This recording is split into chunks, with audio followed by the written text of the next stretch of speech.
Muhammad is Allah of the Bible ever. And watch next. Besides, Jibril K's comment demonstrates that he either didn't bother to read Ibn Kathir carefully, or if he did, then he is simply employing deception and is therefore being a good Muslim at this point. Now, couldn't you just stop there and just said he's just employing deception, and we could have analyzed that?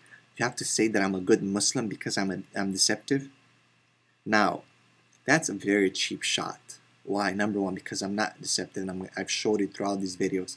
Where did I ever deceive anyone? We're going to show about Ibn Kathir if I've deceived anyone, because everyone can read. And that is such a cheap shot. The fact is that Ibn Kathir clearly said that Allah alone is Rabb. Note his words again, quote, when it is alone. Okay, watch. Ibn Kathir. Alone, the word Rabb is used. Ibn Kathir says, Ar-Rabb is the owner who has full authority over his property. Ar-Rabb. Now, if Sam and Keith would have read that clearly and carefully, as they're accusing me of not doing, then they would have probably recanted from their initial argument about Jesus. Linguistically means the master of the one who has authority to lead. All of these meanings are correct for Allah.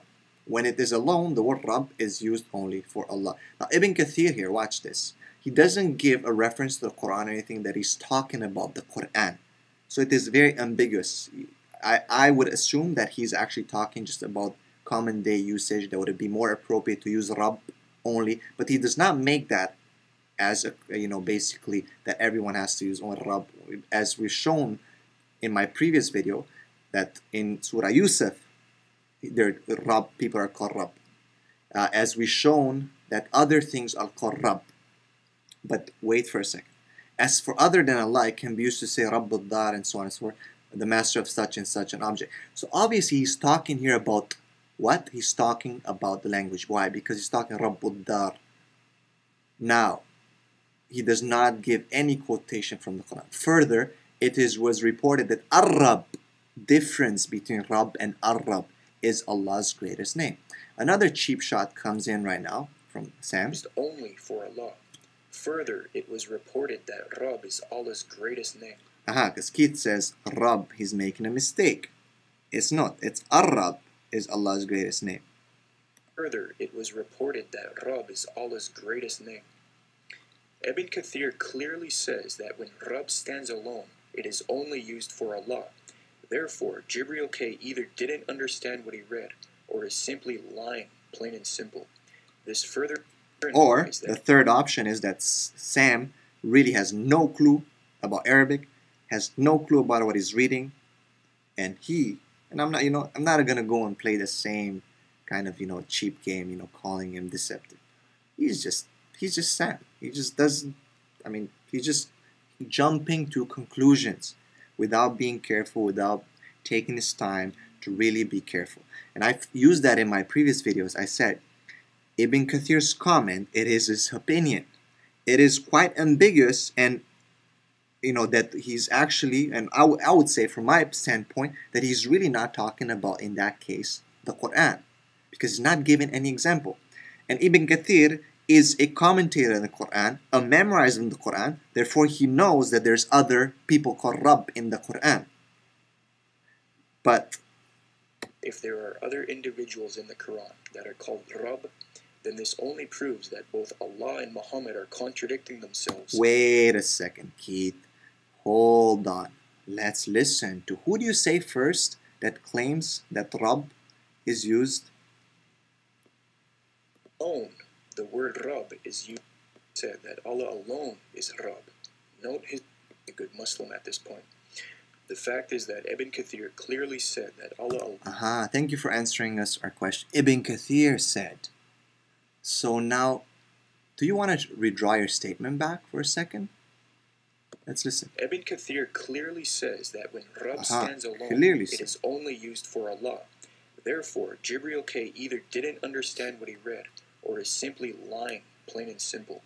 Keep in mind, Ibn Kathir says. This further implies that if there are other individuals in the Quran that are called Rabb, then this only proves that both Allah and Muhammad are contradicting themselves and are guilty of shirk. Wait a second. Wait, Sam, you're getting a hold of yourself. You just said that Ibn Kathir says. So that was, without having, and I want to apologize to Ibn Kathir's dad that, and basically I said this statement is ambiguous or not. I'm just going to put that on the side for a second because it's just his statement. Now let's look at Sam's argument. He's saying further implies that Allah, if there's other people called Rabb, which he knows that there are because I showed him, that would show that Allah and Muhammad are contradicting themselves. How? When you just said that it was Ibn Kathir saying that Rabb when used alone is only for Allah.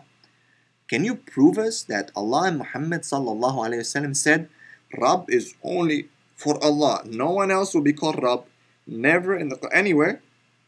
And then of course we've showed in the Quran that there is other than Rabb. So can you show us anywhere where you can claim it? So you can actually claim a contradiction and say that they're committing shirk? Wow, that is so scholastic. That is an amazing attempt, an amazing argument. I have to give it to you. So, Sam, I'm asking again. You've just said here, so now you might want to reconsider whether you want Keith to debate for you, to be your proxy, because he's making some major mistakes here. Major mistakes. Further, it was reported that Rabb is Allah's greatest name. Ibn Kathir clearly says that when Ibn Kathir clearly says, thank you again, I just wanted to show you, and then again you're saying, complete lying, plain and simple. This further implies that if there are other individuals in the Quran that are called Rabb, then this only proves that both Allah and Muhammad are contradicting themselves and are guilty of shirk, since they apply one of the exclusive names of Allah to certain creatures, thereby violating Islamic monotheism. So, again, I'm going to say it, I think, the third time. Please show us. Because you just said Ibn Kathir states, and then you're saying that Muhammad and Allah are contradicting themselves and committing shirk. That would be if they would have said what you've accused Ibn Kathir of saying. If they would have had Ibn Kathir's opinion. But they don't.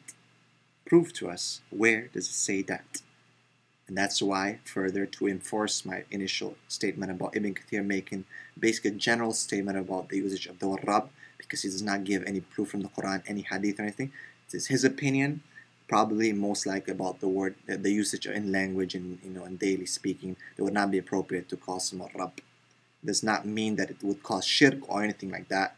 And again, it is his opinion and not that of Allah and Muhammad. Now, again, Sam, do you really want Keith to debate for you? Or do you want to come forward? Because I'm sorry to make this, but it is not that hard to record your voice and to make your own arguments. Then Keith can do the screenplay for you. Not a problem. Because he's making major mistakes. And based on your article, you're also making some major mistakes that we have refuted throughout this series. Please, everyone, go see all 5 series. And now, of course, for the final, also called Tawheed. Well, those were the main arguments that I thought were necessary to address dealing with Allah being Satan and the Arabic Bible. Thank you for listening to this presentation. It should be quite clear that although Jibril K is confident and proud, he is not at the same level as Shamoun with respect to apologetics. It is quite clear, and this is probably the only thing that I agree with you, Keith, except maybe we're a different direction. That yes, I am not at the same level as Sam Shamoun. Definitely not.